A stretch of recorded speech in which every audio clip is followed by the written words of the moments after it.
오늘 국회에서는 이동관 방통위원장 후보자의 인사청문회가 열리고 있습니다. 언론장악과 아들 학교폭력 의혹을 둘러싼 여야 간 입장차가 뚜렷한데요. 네, 국회 취재기자 연결해 자세한 내용 알아보겠습니다. 장효윤 기자. 네, 국회 과방위는 오늘 오전 10시부터 이동관 방통위원장 후보자에 대한 인사청문회를 진행 중입니다. 이 후보자는 가짜뉴스 확산과 포털 알고리즘의 편향성 등 새로운 형태의 피해로부터 이용자 보호를 강화해야 할 필요성이 높다면서 공영방송과 규제 혁신 의지를 밝혔습니다. 미디어 융합 환경에 따라 방송 규제를 전면적으로 혁신하고 디지털 미디어의 지속 성장을 위한 미래 비전과 새로운 규제 체계를 마련하겠습니다. 공영방송의 이름에 걸맞게 재원 운영의 투명성과 객관성을 확보하고 이번 청문회 쟁점은 이 후보자의 아들 학교폭력 의혹과 언론 장악 의혹입니다. 야당 의원들은 이 후보자가 압력을 행사해 학폭위가 열리지 않았다는 의혹 등을 제기했지만 이 후보자는 학폭 사실은 인정하지만 외압 의혹은 사실이 아니라고 부인했습니다. 또 야당은 이명박 정부 시절 국정원이 대통령 홍보수석실에 제출한 문건을 거론하며 이 후보자가 언론 장악에 관여한 게 아니냐고 몰아붙였습니다.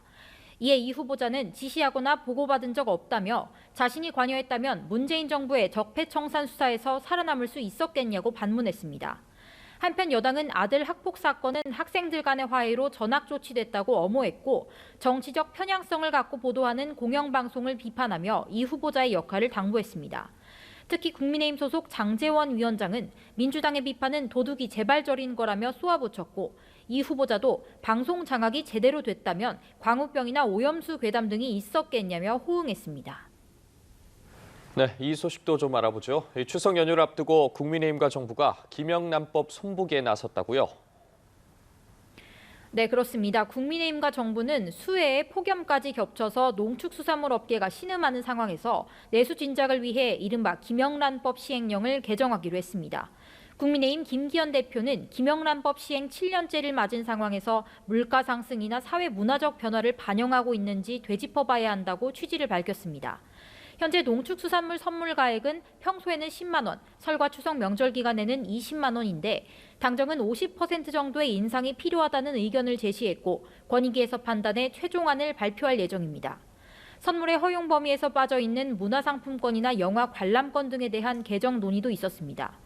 코로나19로 심각한 타격을 입은 문화예술계에 도움을 줄 수 있는 방안이 필요하고 비대면 소비가 보편화된 현실에 맞게 시행령을 개정해야 한다는 취지입니다. 이에 따라 당정은 온라인과 모바일 상품권과 문화 관람권 등을 선물의 허용 범위에 포함시켜서 경제 활성화에 기여해야 한다고 의견을 모았습니다. 지금까지 국회에서 연합뉴스TV 장효인입니다.